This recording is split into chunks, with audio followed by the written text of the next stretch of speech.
Baik, terima kasih waktunya. Om Swastiastu.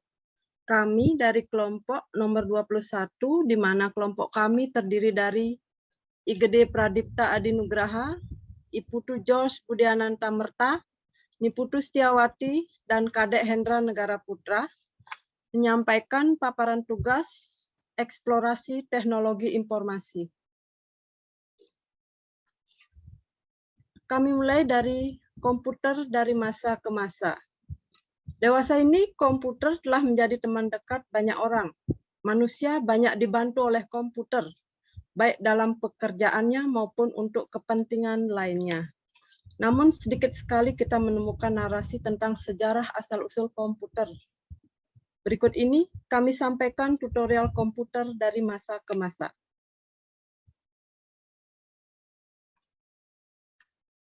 Di masa lalu, perkembangan peradaban suatu bangsa seperti Tiongkok, Mesir, India, Yunani, dan lain sebagainya ditunjukkan dalam ciri perkembangan tulisan, bahasa, dan perhitungan matematika. Salah satu alat berhitung yang diciptakan pada masa itu adalah abaskus atau sempoa. Alat ini berkembang penggunaannya ke berbagai bangsa di dunia. Abaskus atau sempoa setelah digunakan ribuan tahun keberadaannya mulai memudar seiring ditemukannya kalkulator di Eropa pada abad pertengahan. Kalkulator artinya mesin untuk melakukan perhitungan atau kalkulasi matematika. John Napier sebagai penemu kalkulator menempatkan logaritma sebagai basis operasi mekaniknya. Mesin Babbage. Mesin ini ditemukan tahun 1812 oleh Charles Babbage, 1791-1871. Mesin ini disebut mesin Babbage, dibuat dalam bentuk mesin uap untuk melakukan perhitungan matematika yang lebih rumit, yaitu perhitungan diferensial. Mesin Babbage kemudian disempurnakan oleh Augusta Ada Lovelace tahun 1815 dan 1852 dengan menempatkan instruksi tertentu ke dalam mesin. Instruksi mesin ini dikenal sebagai Ada Programming yang sampai saat ini digunakan di berbagai jenis komputer.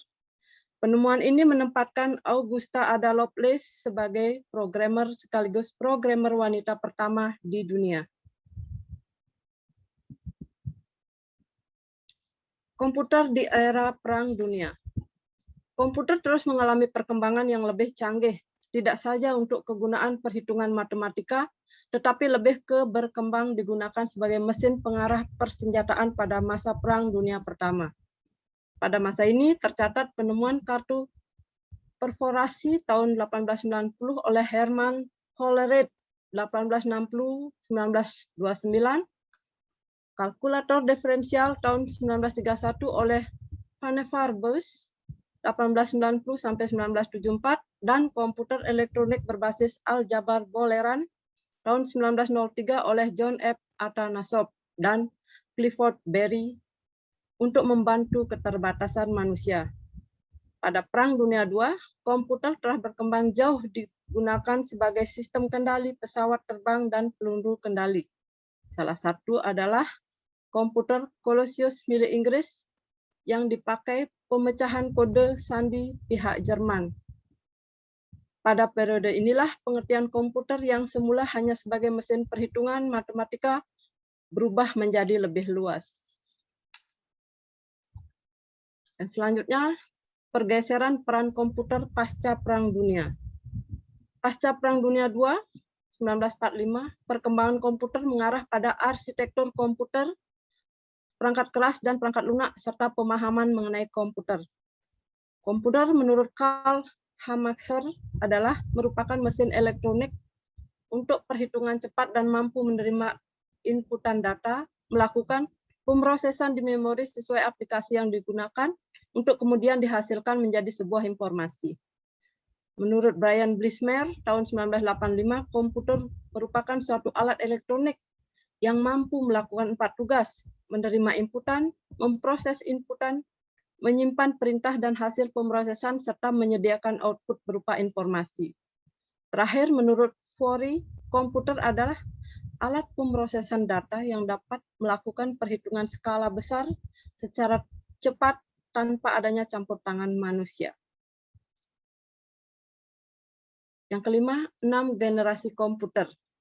Ada 6 generasi komputer saat ini sesuai ciri khasnya masing-masing, yaitu generasi pertama dalam kurun waktu 1941 sampai 1952, generasi kedua 1952-1958, generasi ketiga 1958-1970, generasi keempat tahun 1970 sampai 1980, generasi kelima tahun 1980 sampai dengan saat ini, dan generasi keenam di masa depan masih belum tahap pengembangan.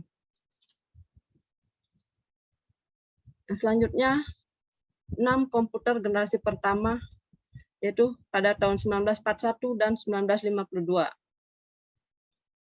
Teknologi komputer dikuasai Jerman, Inggris, dan Amerika Serikat untuk mendukung perangkat militer dengan tujuan memenangkan pertempuran. Mark I adalah salah satu bentuk komputer generasi pertama yang diciptakan oleh Howard H. Aiken dari Harvard University untuk US Navy.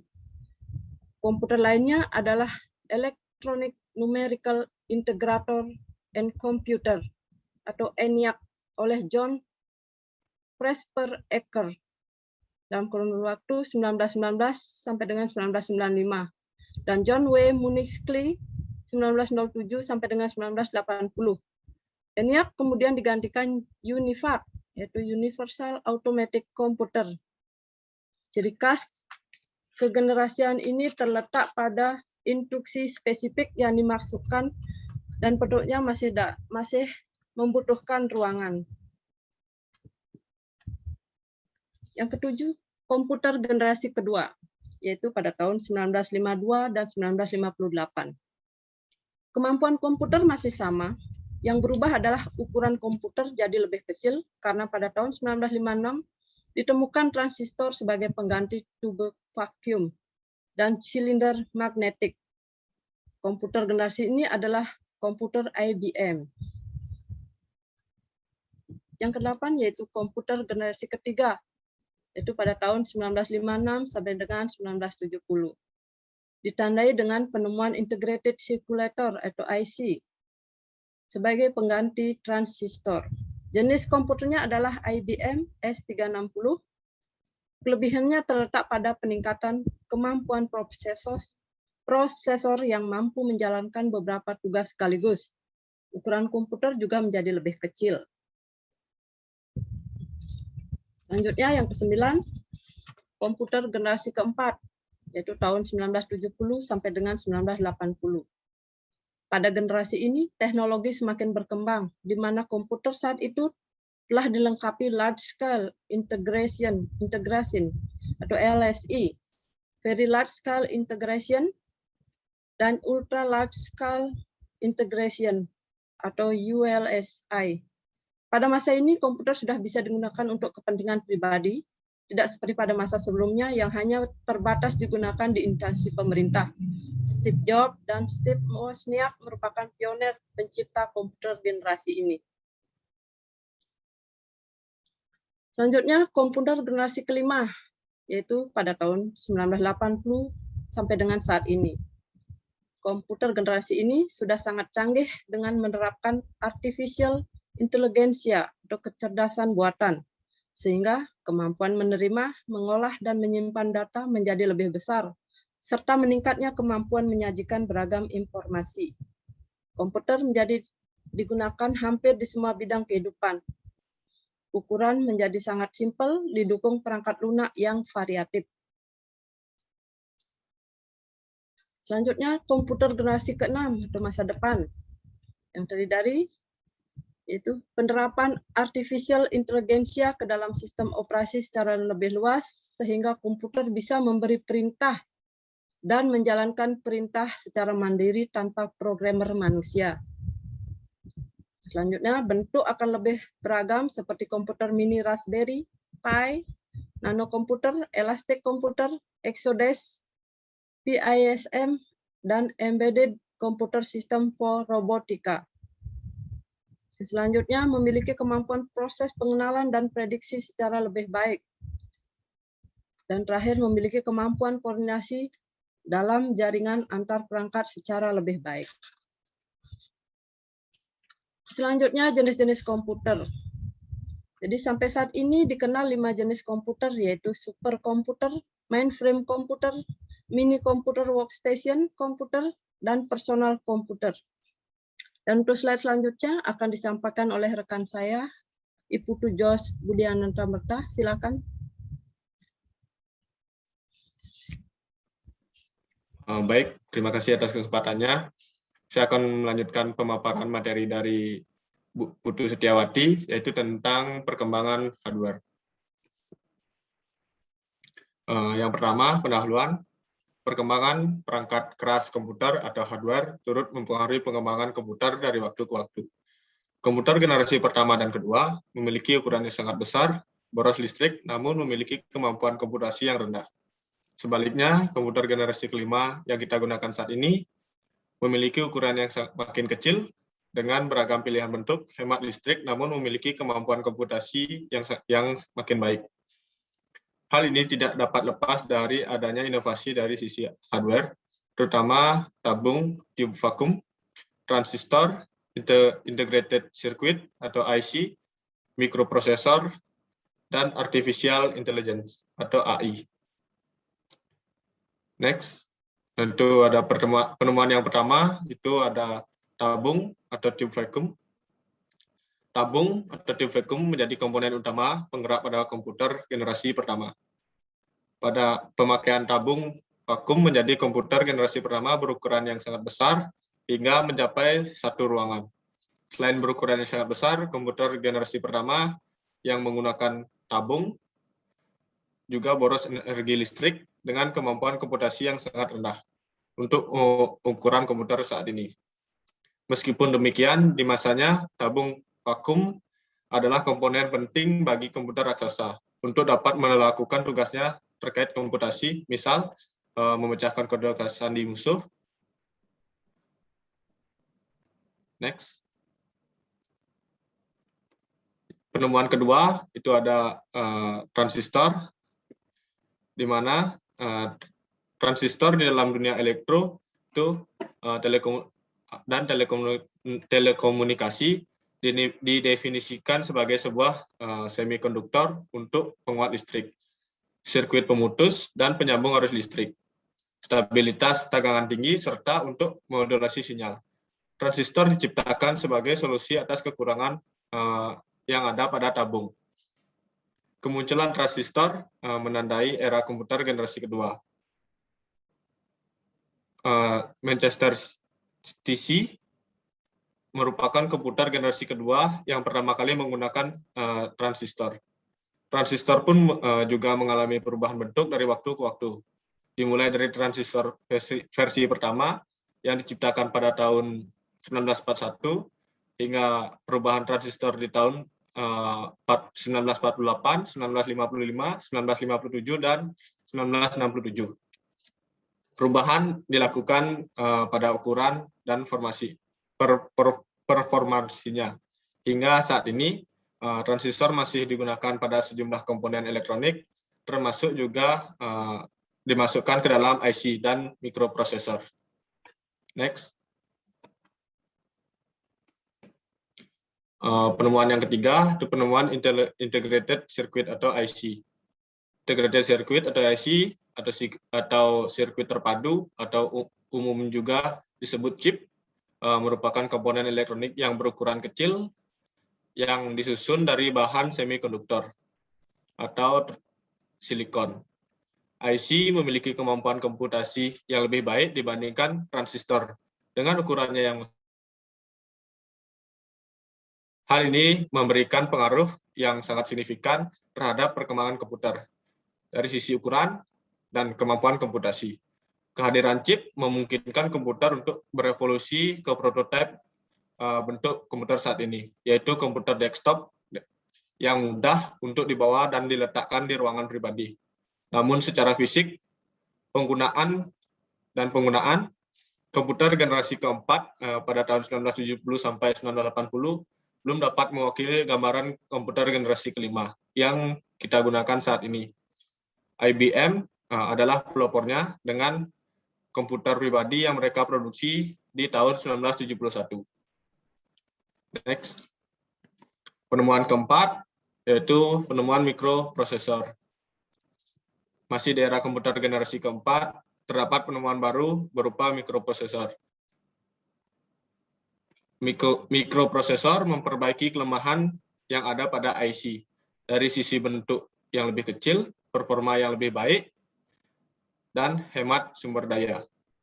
Chip yang ada pada mikroprosesor mampu menampung hingga ribuan transistor di dalamnya. Selain itu, di dalamnya juga terdapat sirkuit yang saling terhubung. Hal ini yang menjadikan mikroprosesor memiliki kelebihan-kelebihan di atas. Mikroprosesor sendiri diperkenalkan di dunia komputer oleh Intel melalui produk mereka yang bernama Intel 4004. Intel menjadi perusahaan besar kelas dunia yang hingga kini memproduksi prosesor untuk berbagai jenis komputer. Apple dengan sistem operasi Macintosh atau Mac OS di dalamnya mengadopsi mikroprosesor pada generasi kedua komputer mereka pada tahun 1984. Hal ini untuk memperbaiki prototipe awal Apple generasi pertama yang dikembangkan pada tahun 1976. Penemuan yang kelima itu penerapan artificial intelligence atau AI hardware. Semenjak ditemukannya teknologi mikroprosesor yang diikuti dengan LSI, VLSI, dan ULSI, komputer terus mengalami perubahan bentuk dan peningkatan performansi. Bentuk seperti nano komputer yang dapat masuk dan berjalan pada aliran darah manusia, berbasis Internet of Things. Chip untuk robotika, komputer genggam, dan smartphone, terutama dengan layar sentuh, adalah wujud dari era komputer saat ini. Namun, yang akan terus berkembang menuju era komputer generasi ke-6 adalah kecerdasan buatan yang di sisi software yang ditanamkan pada hardware komputer, sehingga menjadikan komputer cerdas benar-benar terwujud. Perangkat keras atau hardware yang ditanamkan dengan artificial intelligence atau AI di dalamnya disebut dengan AI hardware. Sekian pemaparan materi dari saya, akan dilanjutkan oleh Pak Kade Endra. Baik, terima kasih atas waktu yang diberikan. Saya akan memaparkan paparan selanjutnya yang berjudul Perkembangan Sistem Operasi. Pendahuluan. Sistem operasi merupakan perangkat lunak komputer atau software yang berfungsi untuk mengendalikan perangkat keras komputer atau hardware dan software lainnya, sekaligus menjadi jembatan penghubung antara pengguna dengan komputer. Sistem operasi mengalami perkembangan. Si komputer dan hardware mengalami fase perkembangan lebih awal jika dibandingkan dengan sistem operasi.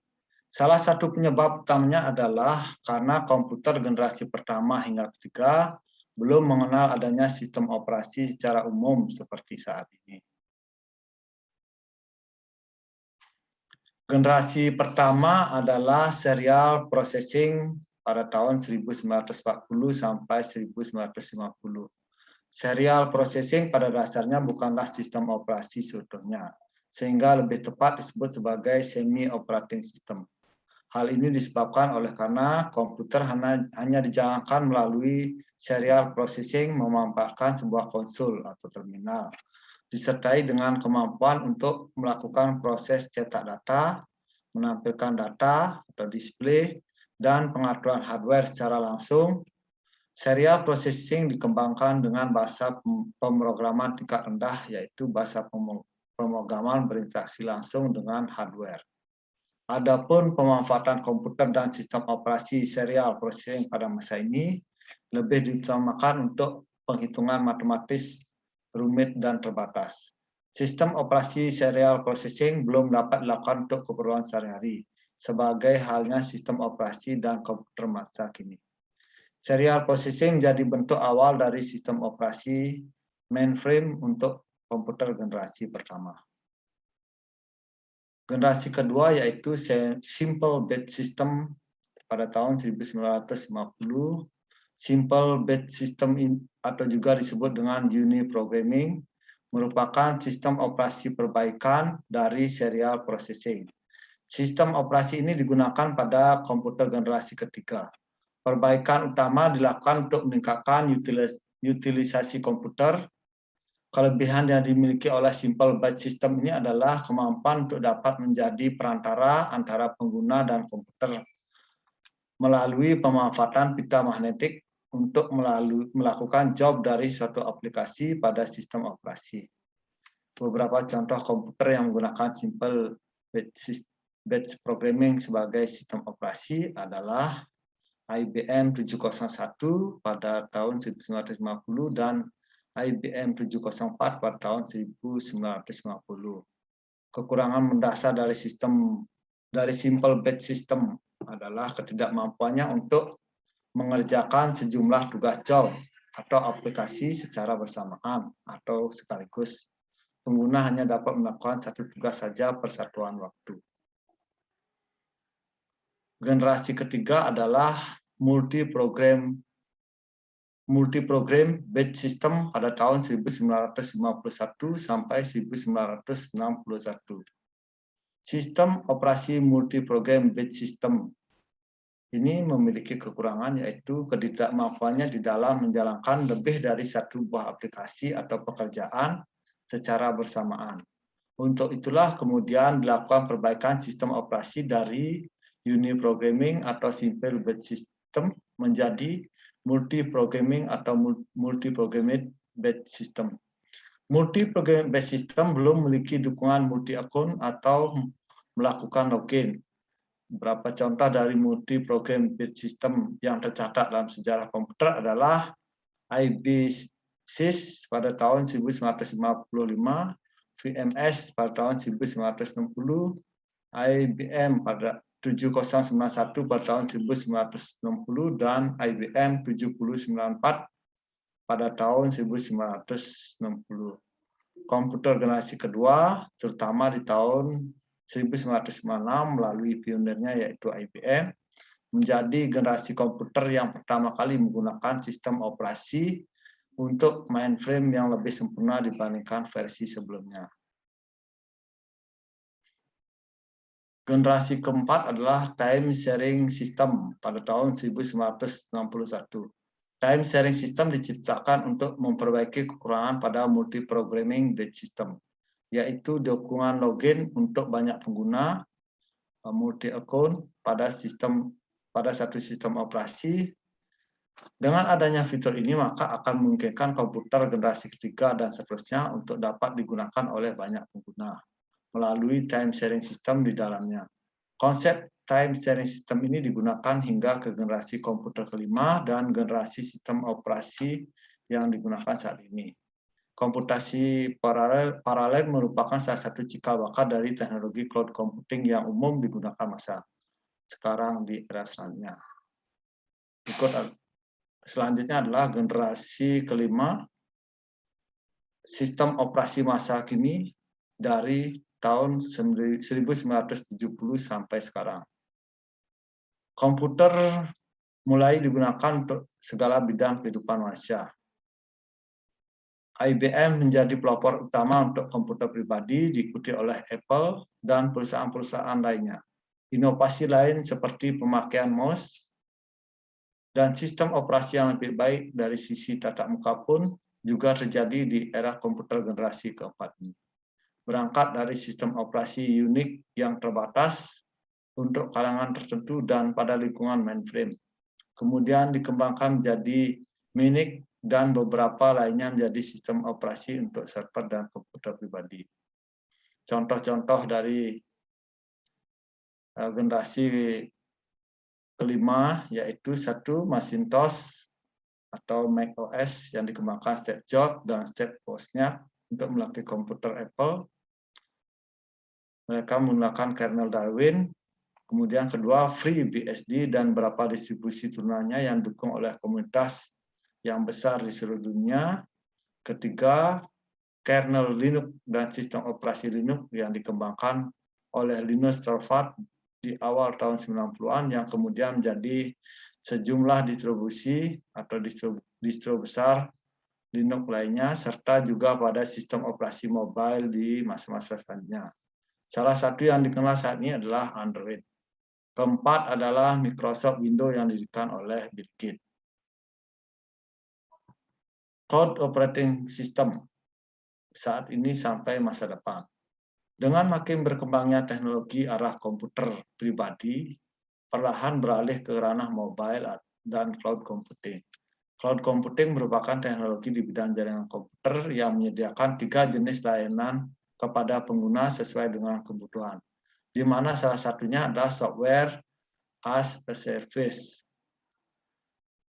cloud, sistem operasi untuk perangkat mobile atau mobile operating system, dan sistem operasi berbasis cloud computing atau cloud operating system adalah pengembangan lebih lanjut dari SaaS Cloud. Sistem operasi mobile yang umum dikenal saat ini adalah Android, Tizen OS, Firefox OS yang menggunakan Linux sebagai inti atau kernel sistem operasi mereka.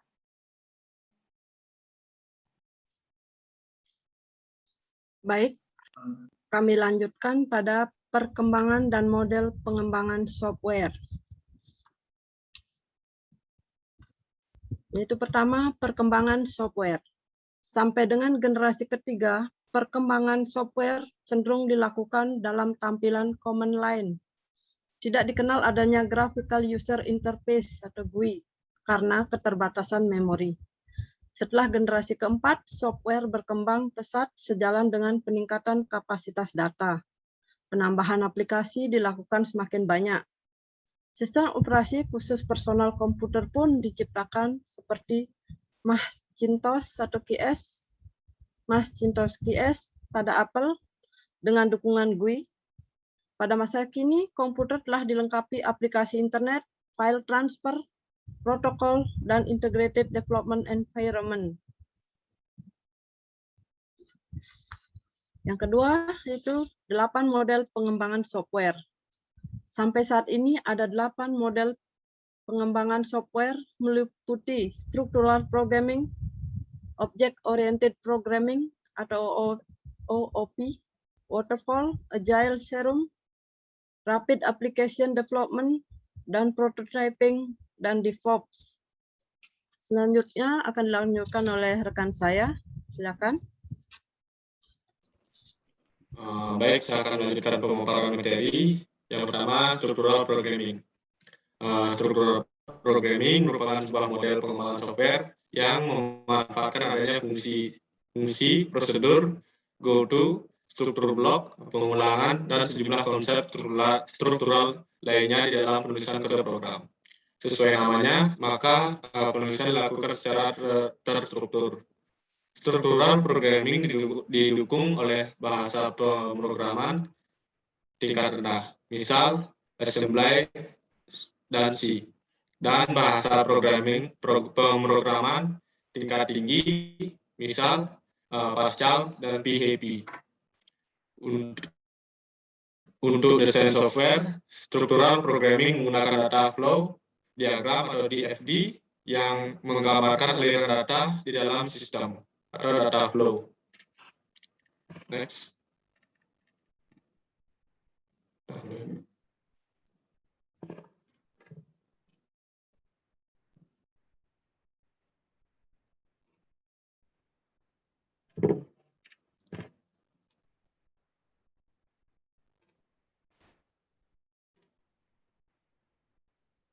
Selanjutnya, Object Oriented Programming atau OOP. Object Oriented Programming atau pemrograman berorientasi objek merupakan model pengembangan software yang menggunakan konsep kelas, objek, pewarisan, dan pembungkusan, dan sejumlah konsep berbasis objek di dalam penulisan sumber kode. OOP menawarkan beberapa kelebihan, antara lain kemudahan untuk mempelajari dengan konsep objek dan kelas, kemudahan di dalam pengembangan dan penggunaan kembali. Sumber kode memanfaatkan pewarisan, penggunaan yang luas di semua platform, fleksibel yang tinggi, didukung dari jumlah bahasa pemrograman, serta dapat dikombinasikan dengan struktural programming melalui penambahan function dan prosedur. Selanjutnya akan dilanjutkan oleh Pak Kade Hendra.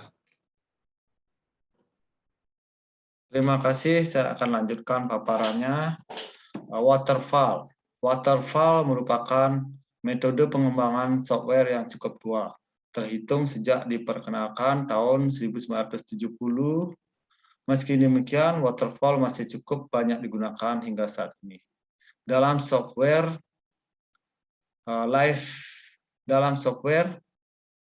Development Life Cycle atau SDLC atau daur hidup software, waterfall dijalankan ke dalam 5 tahapan berurutan dan terstruktur sebagai berikut. 1. Discussion, yaitu diskusi yang dilakukan antara pengembang dan pengguna untuk menentukan kesepakatan dan kebutuhan. 2. Analisis untuk memperoleh gambaran analisa persyaratan dari software yang akan dikembangkan sesuai dengan kebutuhan pengguna. 3. Strategi, yaitu penentuan strategi perencanaan dan pengembangan software, serta desain software. 4. Execution, yaitu implementasi dari desain software menggunakan bahasa pemrograman dan teknologi yang telah disetujui untuk dipilih.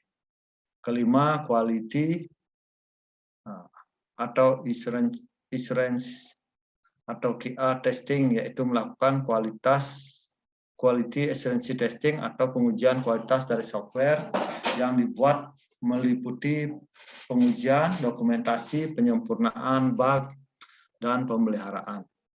Sebagai contoh dari pengembangan software menggunakan model pengembangan Agile, yaitu sistem informasi penyewaan sepeda motor, tahap discussion dilakukan antara pihak pengembang dan penggunanya sepeda motor untuk wisatawan di Bali agar diperoleh apa yang menjadi kebutuhan mereka terkait dengan software yang akan dikembangkan.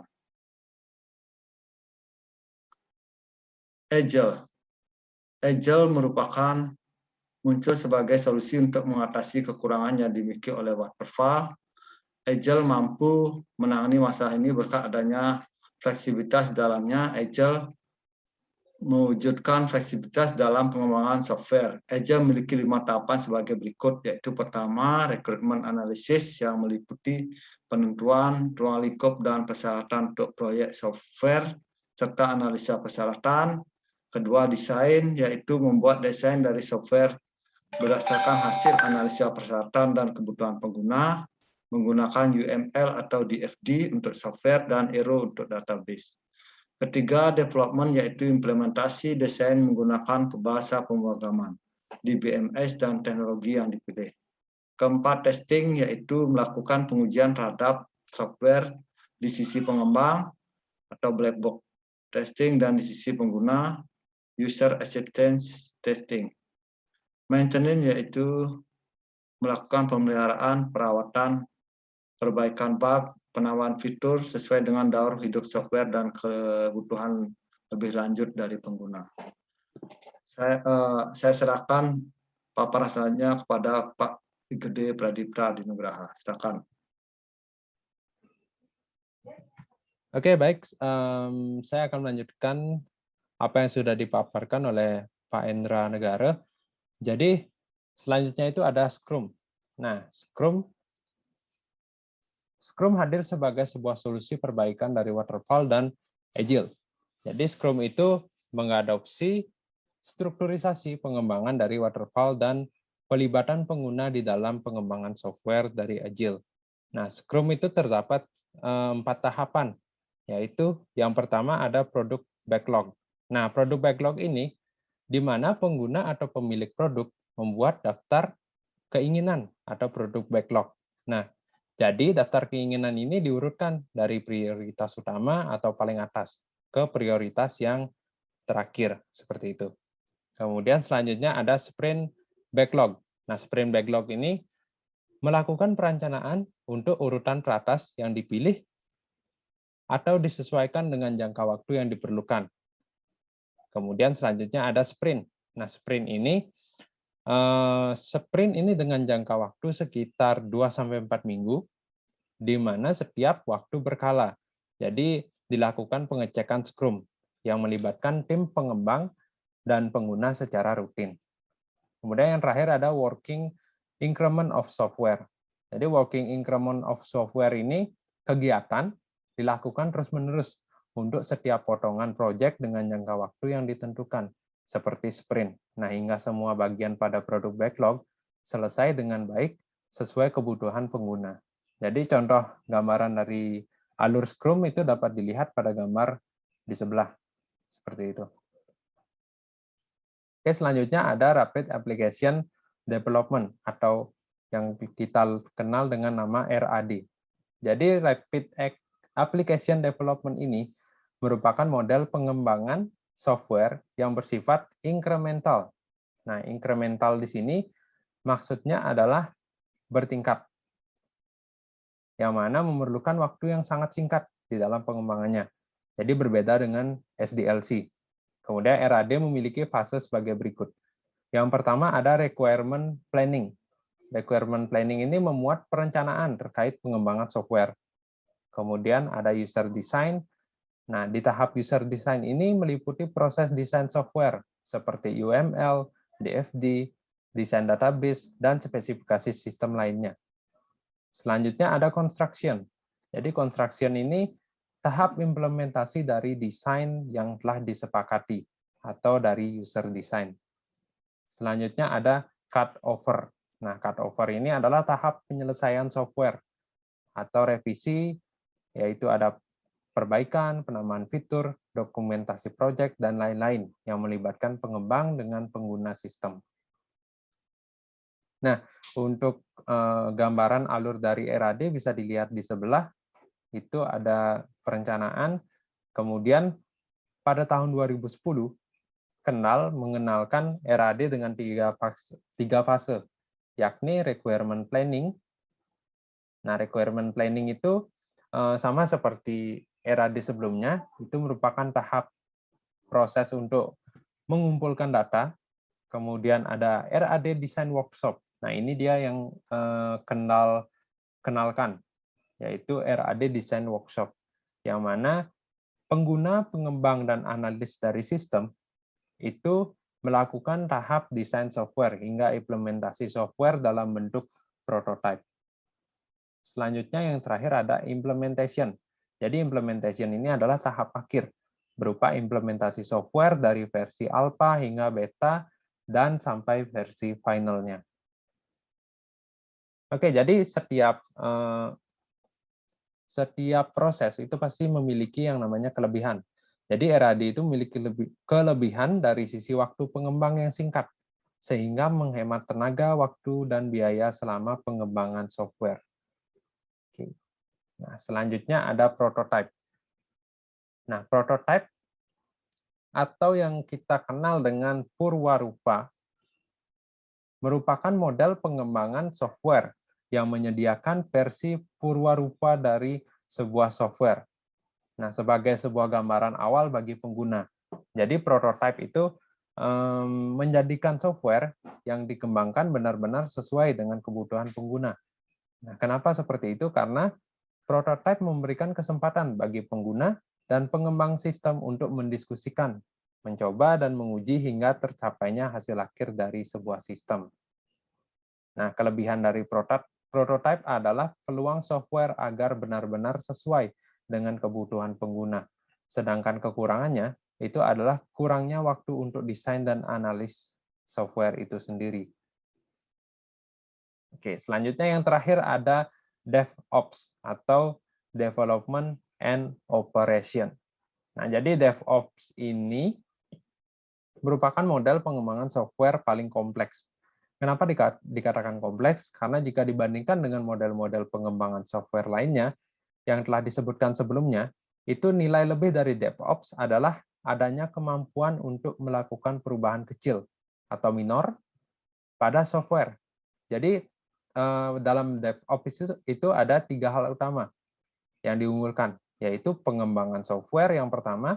Nah, pengembangan software ini di mana pada dasarnya DevOps adalah metode pengembangan software yang menekankan komunikasi, kolaborasi, dan integrasi antara pengembang software, profesional, dan pengguna sistem. Selanjutnya ada jaminan kualitas. Jadi jaminan kualitas di DevOps itu memiliki jaminan kualitas terhadap software yang dikembangkan atau software quality assurance, di mana bagian tim penjamin integrasi dengan tim pengembang dan tim operasional itu saling berkolaborasi. Kemudian yang terakhir ada operasional. Nah, operasional ini sebuah tahapan di mana adanya perubahan proses bisnis pada industri software. Jadi software ini dijadikan sebagai bagian dari bisnis. Perusahaan dan pelanggan berinteraksi melalui software yang dijalankan dalam bentuk layanan online. Nah, jadi untuk selanjutnya itu adalah mobile computing. Nah, mobile computing. Jadi kita sering mendengar tentang kata mobile. Jadi mobile computing itu apa sih? Ya. Oke. Kita pengenalan dulu tentang mobile computing. Nah, mobile computing itu apa sih? Jadi mobile computing itu didefinisikan sebagai sebuah teknologi dalam bentuk perangkat keras, komputer atau hardware, perangkat lunak komputer atau software, dan embedded system atau sistem benam yang memungkinkan para pengguna komputer untuk dapat mengakses data dan informasi kapanpun dan dimanapun dengan menggunakan jaringan internet tentunya.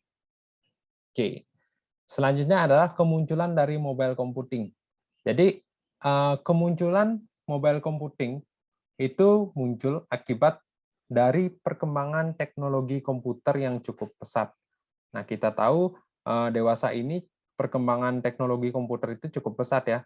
Jadi jaringan komputer yang makin meluas dan makin berkembang menjadikan mobile computing turut berkembang dan makin mudah digunakan. Komputer mengalami perubahan bentuk ke ukuran yang lebih dari ukuran yang kecil sampai lebih besar seperti itu. Atau sebaliknya. Oke, jadi selanjutnya adalah 8 elemen mobile computing. Nah, 8 elemen mobile computing itu ada yang pertama namanya program manajemen. Ya, program manajemen itu memformulasikan strategi-strategi penggunaan software perangkat lunak untuk kepentingan bisnis mobile. Jadi program manajemen itu terdiri atas 7 bagian, yaitu yang pertama ada data management, kemudian yang kedua ada network access, yang ketiga ada integrated workplace, yang keempat ada security, yang kelima ada service, yang keenam ada device management, dan yang terakhir adalah application life cycle atau daur hidup perangkat lunak.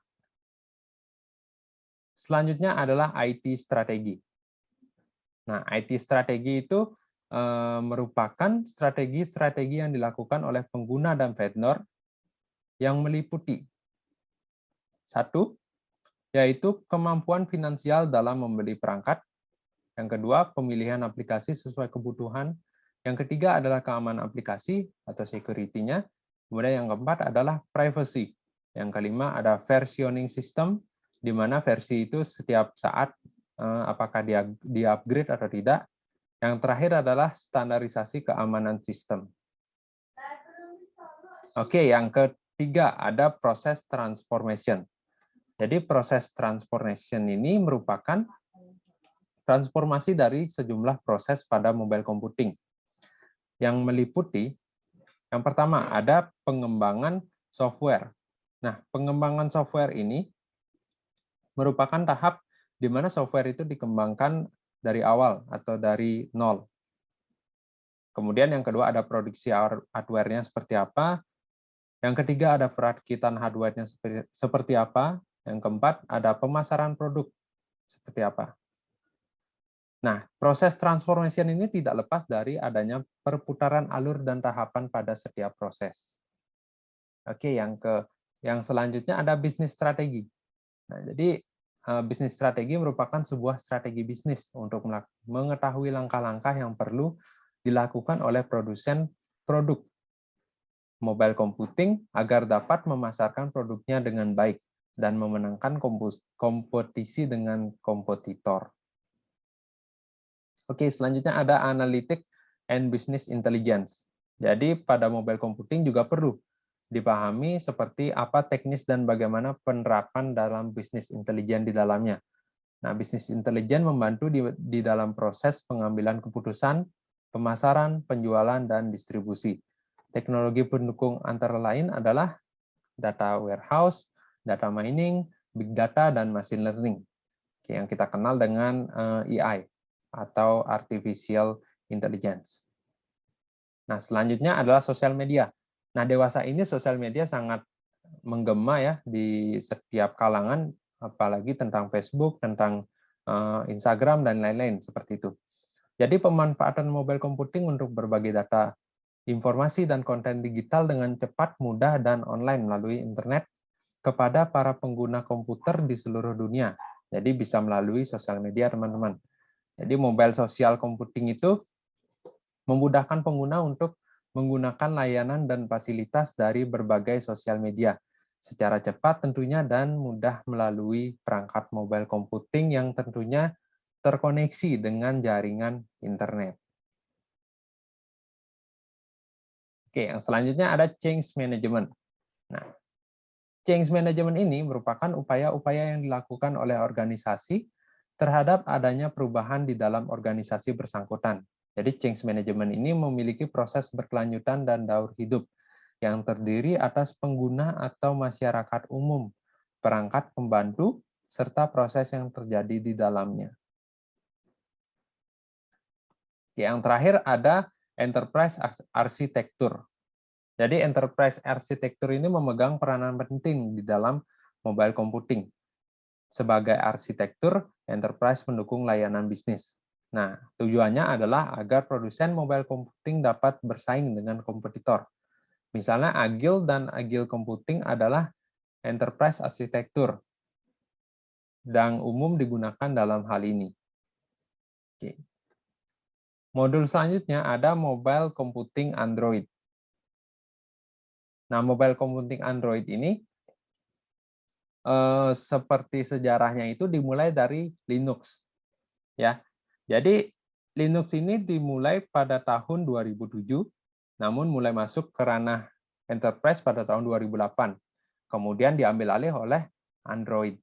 Nah, Android ini mengambil alih di tahun 2008 dari kernel Linux. Dengan berbagai kelebihan yang dimilikinya, Android dengan cepat merambah industri mobile computing ke para vendor perangkat mobile seperti smartphone, handphone, tablet yang kita gunakan saat ini. Bahkan sangat banyak sekali ya kita menggunakan yang namanya Android. Seperti itu. Oke, selanjutnya ada 3 unsur utama dalam mobile computing. Nah, yang pertama ada mobile software. Mobile software ini mencakup sebuah operating system dalam mobile computing, yaitu sistem operasi mobile Android dan sistem atau mobile application untuk platform Android. Kemudian yang selanjutnya ada mobile hardware. Nah, mobile hardware ini bisa dikatakan sebagai support system mobile system. Kenapa bisa dikatakan sebagai support system? Karena kalau tidak ada hardware, sejumlah pendukung lainnya tidak akan berfungsi. Seperti itu. Oke, selanjutnya ada mobile communication. Nah, mobile communication ini adalah proses komunikasi yang terjadi pada mobile computing yang mencangkup protokol jaringan, format data, dan teknologi terkait. Nah, yang terakhir ada faktor pembatas penggunaan mobile computing. Jadi tentunya mobile computing itu ada pembatasnya ya. Apa aja sih faktor-faktor pembatas dalam mobile computing? Oke, yang pertama tentunya bandwidth atau jaringan. Nah, jadi jaringan yang kita kenal dari dulu itu ada yang namanya GPRS. Ya, mungkin teman-teman di sini juga tahu GPRS, kemudian ada Edge. Nah, kita juga pernah kena Edge dulu. Terus ada H itu saya kurang tahu apa kepanjangannya. Jadi ada H, kemudian ada H+, dan yang sekarang ini ada 4G ya. 3G, kemudian ada 4G. Selanjutnya yang baru-baru terkenal ini adalah 5G, baru dikembangkan. Seperti itu bandwidth jaringan. Nah, selanjutnya ada standarisasi keamanan. Nah, jadi standarisasi keamanan ini juga penting untuk membatas dari mobile computing. Selanjutnya adalah konsumsi sumber daya, energi. Nah, kemudian ada interferensi dengan sinyal, dan interaksi dengan pengguna. Oke. Dan kelebihan dari mobile computing ini, di mana komputer dapat dibawa kemana-mana, mudah terkoneksi dan beragam kemudahan lainnya dalam sebuah genggaman. Artinya handphone kita itu sudah mudah untuk digunakan seperti itu. Ya. Oke, jadi sekian presentasi dari kelompok kami. Jika ada salah kata, kami mohon maaf dan kami ucapkan terima kasih untuk Pak Indrawan juga, dan saya aturkan para Mas Santi. Om Santi Santi Santi Om.